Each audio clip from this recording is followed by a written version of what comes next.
sabye Imana mu izina ry'umwana wayo Yesu Kristo aho yuko igomba kumfasha uyu mwaka nka Teravoringa aho genda sabye nizeye mu izina rya Yesu Kristo genda iryo sengesho Imana iryumva n'uburyo batwara uburyo gatwara tureba zaba ku itariki zarangiye Canada cyangwa Amerika ako kantu ni sawa pa kantu uvuze ni sawa urugendo rwiza urakoze. Hello my people, welcome to Gentil Official muri Sangano muri studio aho muherereye mwese mukande share subscribe na comment. Iyo mutwandikiye comment turanezerwa kuko iyo mutwandikiye kuri comment bigaragaza ko nibura ari ikintu mwakoze cyangwa se mwabonye ibiganiro zacu uko bukeye nuko bwije. Aho muherereye mwese inshuti zanje ndi buvuge niziri ku isi yose, ziri muri Amerika, Australia, Canada, bese imigabane yose igize isi niba ari 5 niba ari 6 twarabyibagiwe. Ariko muzukuri ahantu hose uri uzi umugabane wawe tuyemo, uzi n'igihugu tuyemo. Muzukuri turi kubona umutumwa wacu mukuru,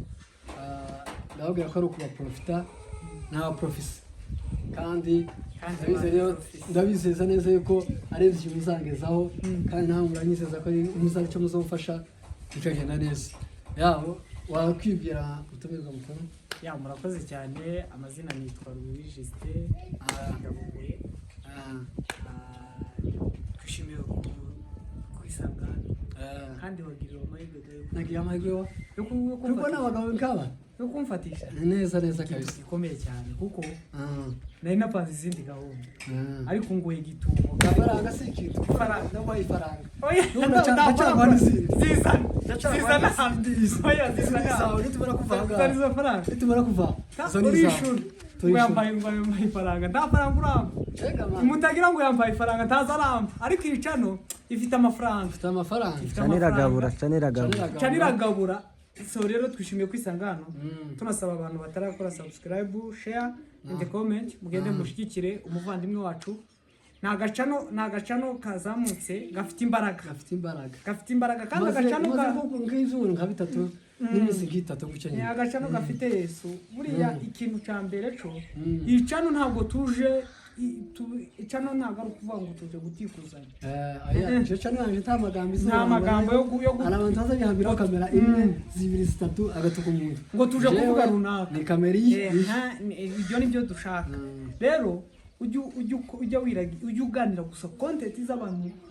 ibintu by'umuco cyangwa bifiteho byokura abantu isuku bikagira aho bigeze, kuko icano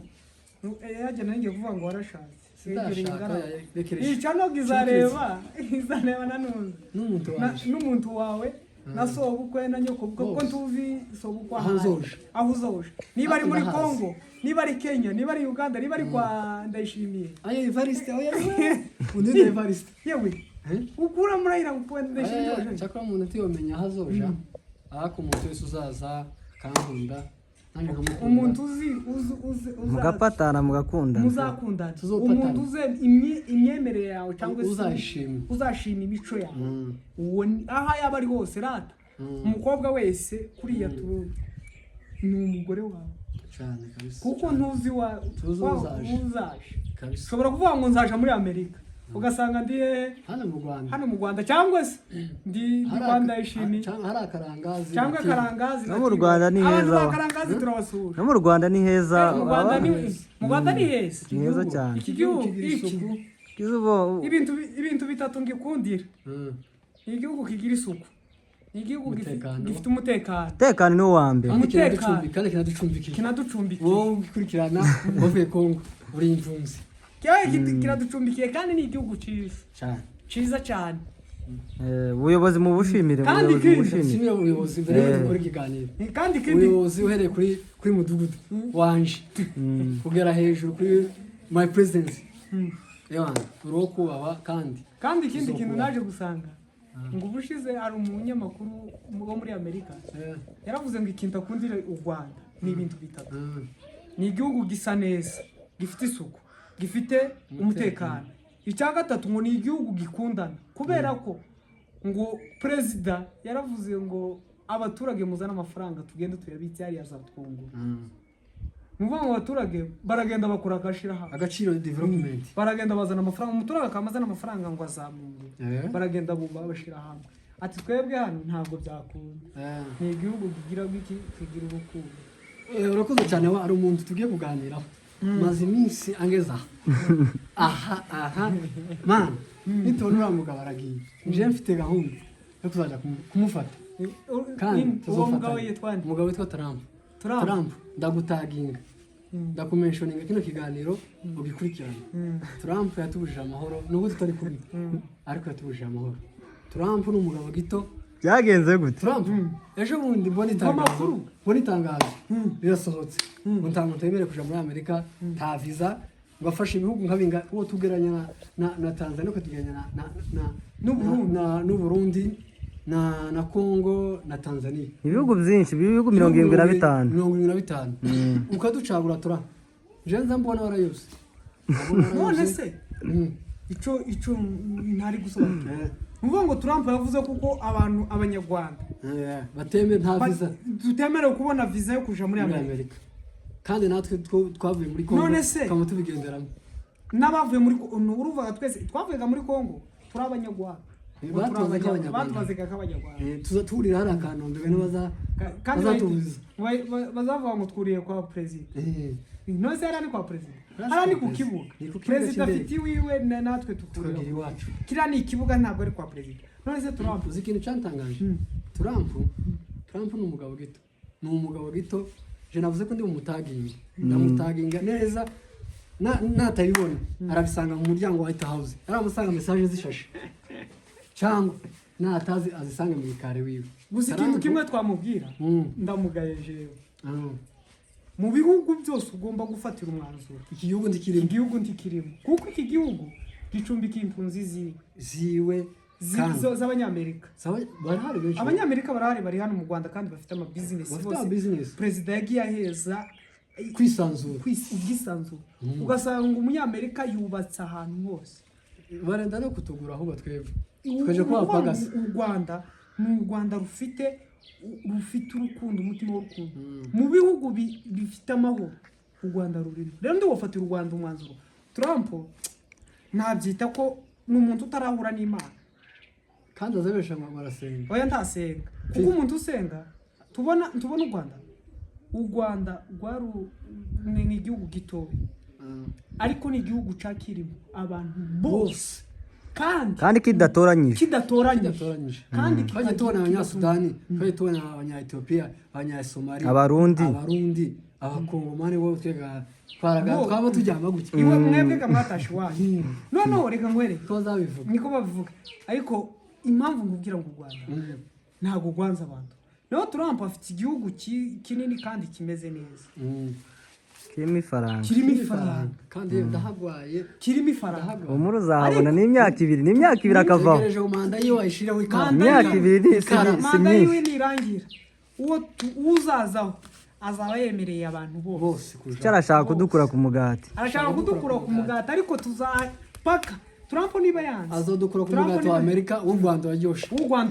Rwanda gani umeze neza urimo amagi hari kwa Sina Gerard muza mugenda mu mugati kwa Sina Gerard afite umugati mwisi indi migati yose uzuye ukarota nabi urabona umugati urimo amata niyo bambe Trump ibintu arimo kutubuza reka nje nkubwire Trump uzi ikintu ngiye kumukorera ngiye kunyura ahantu yafatiye president wa Venezuela je niho nzonyura mufata uzomuzana ino kandi ibyo yavuze ku Rwanda azobisubiramo ikindi wafashe Maduro ariko narakwemeye gusohora Maduro niba ari mande akamukora muri saro akamujana Trump nubwo azahohotera ariko ni umugabo ariko azahubuka cyane n'abaperezida bose ba Amerika yagiyeho abashaka gukora agasha abandi bazamwirukiraho nka Obama kumva Obama uwo ari we nuko yishe Gaddafi akica bari aba Osama n'abandi kandi Obama yarabishe ntabwo atagize ariko nawe hari gereza y'ijuru irahari yamutegereje twicira Gaddafi abandi simbazi izi Gaddafi taza kwifata naho sinze Obama nandi niba ari Obama niba Osama niba ari ntacyo tuzi Obama ariko umuntu wishe Gaddafi ari amarembo ya gereza amutegereje mu ijoro. Erega reka nkwereke mu maraso yose wamenye amaraso yose yose uzoyabazwa nawe azayicuza aho ari nawe Imana aricuza azayicuza byataye nubwo ataza ntubona ubu ngubu umenya amaraso kakwicira amaraso y'umwana wawe nishe cyangwa se y'undi wari wese nishe imyaka izigendaga ikagira gute aya maraso kagaruka ngenda kubwiza ukuri hari umupapa nzi yishe umwana 2013 ejo bundi 2025 yarabivuze ko ari wamwishe ahita avuga ngo ni jye wishe runaka. Trump rero amaraso azamagenda akamagukoma iyo wamaze kumenya uriwe iyo wamaze kumenya Yesu amaraso azagukoma. ijambo rimwe kuri Trump ikintu twamubwiye areka uburoho nareka ubushishi. iyo umuntu ari umunyaburoho cyazemera abandi ko bamusura ureke tuzaze tugusure tuharare nubwo tuharara ariko twemerere tuhagere nitumara kuhagera uzavuge ati mutahe kandi tuje gutura nubwo ubonaga abantu bose abanyarwanda tugenda tukaja muri Amerika ntabwo tuba tuje gutura tugiye gusarura ivyezeyo tuje gusa kuhareba tugataha iwacu nukubera iki niba ari igihugu ciza kimeze neza ko tugenda hanyuma tukongera kuza kuruhuka mu Rwanda twaza cya gihugu kiba imiruho ariko Trump reka nyawe natwinjira bagica nubwo tuza tubarenganya ngo ntibazaduha ifaranga ariko bararusha nabo baza baruha yemwe ari mu kwakoresha none ngo nabantu bavuye mu Rwanda ari mu kwakoresha cyane Trump ariko reka bara batipe wo hanze bazatwe imifaranga bafite uruvugizo nyembe garukeho kira kiganiro twakoze mbere disubiye twabavuzeho ariko oya muzamukora muri tuke bafite bazabibuka iwabo ariko baza baruhawa gukora muri sino mu bukonje baza bambara imyenda nanjye arigenza atekereza kuba wanyimye ifaranga nkavuga ngo nukuri uzinyimiye ukuri ariko gari uzi kwima hari umuntu wampamagaye ngo mwibwa mudusaba ifaranga anyereka ingorofani iri ku mutwe anyereka ingorofani ndavuga se yewe namubwira namusezera nawe ati sinzongera kukwaka ifaranga Trump ifaranga zazifite isoko ajyo president wavuyeho ninde ni Biden ni umugabo yazamuye abantu baje muri Amerika cyane Biden nibwo bagiye abantu benshi bavuye hano mu Rwanda bajanywe na Biden uzagende umugure soda utitaye kari president atitaye ku budahangarwa afite uzomuhamagare Biden nta mutima mubi yari afite nta mutima Biden zamona ko yaturutse muri Congo ari umunyamurenge kuko abantu bagira neza kuri iyi ni abanyamurenge Biden ni umunyamurenge mugani wa Nzamba Trump si umunyamurenge Trump ntabwo ari umunyamurenge Trump ni uwo kwa Gisege bafitanye isano Giseke nandayishimiye nibo bavuka ni igisekuru kimwe kuko buriya bugome bagira bose bavuka igisekuru kimwe nta mpamvu ubonye igihe bagiye gusinya nyine amasezerano y'umutekano nyine yazacurika igitabo umuntu muzima azacurika igitabo umuntu wize ibya no ku bwenge bwiwe bucuritse oya kuri yacuritse igitabo umuntu ubwenge bwiwe bumeze kandi icyo gusa Trump ikintu umugayiraho perezida wacu ndamukunda cyane kandi nta napfa kubwiwe cyane perezida wacu naje kubera iki nuvuga ngo ni umuntu ukora ibintu byiwe biri ku murongo kandi atuje mana adahubutse uyu mupapa wacu kandi Imana izamuha uburambe uyu ni se w'abanyarwanda kugira niba tuba tugenda tukicara ku ruhande nibaza umuperezida tugenda tukicara ku ruhande tukaganira akaza akinjira mu baturage akareba ibibazo ikibazo akavuga ngo wowe meya iki kibazo utagikurikiranye perezida Imana izamuha uburambe arambe Trump azaramba uzi ko baramurinze niba ari 12 niba ari machine gun niba muri Amerika ari machine gun yari kuyeho gutwi wa ngubwiza ukuri yegukuraho yari kuzuka Trump ari umunyamahirwe wa Trump azaramba man kuramba kuyeta umujene yaramupimye ariko tiyamufashe kubera ko akundi kize kivuga gutya azunguza umutwe uriya mutwe kuwuzunguza ariko nibyo byamutabaye uriya kujagarara wagira ko kujagarara kwawe genda kureka niko kwagukishije kandi ureke kujarajara ushire ntuza ku murongo usungura amaviza abagenda abasigara basigare ariko abagenda abakorewe bagende abafite abagore rero umuntu mane waziriya ari abantu bagiye hanze bafite abana hanze ababyeyi barasigaye baragiyemo mu bice urumva ko abo ngabo nabo bafite ikibazo ni ikibazo gucamo umuryango kabiri urumva nta makosa Trump nisi yiciremo nkanze umuryango oya nareke abakorewe bagende abafite abagore babo hanze babasanga abafite abagabo babo bari hanze babasanga bareke kubukubi babane n'imiryango yabo ibintu byikora reka nje mbwira umugabo witwa Papa Legend utugerezeho ubutumwa ndabizi uri muri Amerika ugenda ubwira Trump uramusega umwega King Zam azamubonye igifu ntabwo twatuma umuntu igifu ni igifu si wowe wabyise se nyine impamvu ariko nanjye nza ndeba nkabona ni oya ngenza ndeba nkabona ni igifu koko oya ni ukuri jenze mbona nkabona atari igifu kubera ko ni ibintu yikora ni views ni ibintu yikora ni views nigeze kubona yasuye mu Kongomani ubone ko yarafite akantu k'ubwenge yarafite ubwenge no yarawe vuga ngo iyo ushaka kuzamura ariko nawe iyo ushaka kuzamura chano yawe ntabwo wakora ubu ntabwo wakwigiye Zamba mana n'umugabo Zamba buriya social media bita uriya Gasto na Gasto Papa Legend abo ngabo Papa Legend n'abantu mana bakunda ubwoko abantu bakunda ubwoko kandi baratwegeranyije je Papa Legend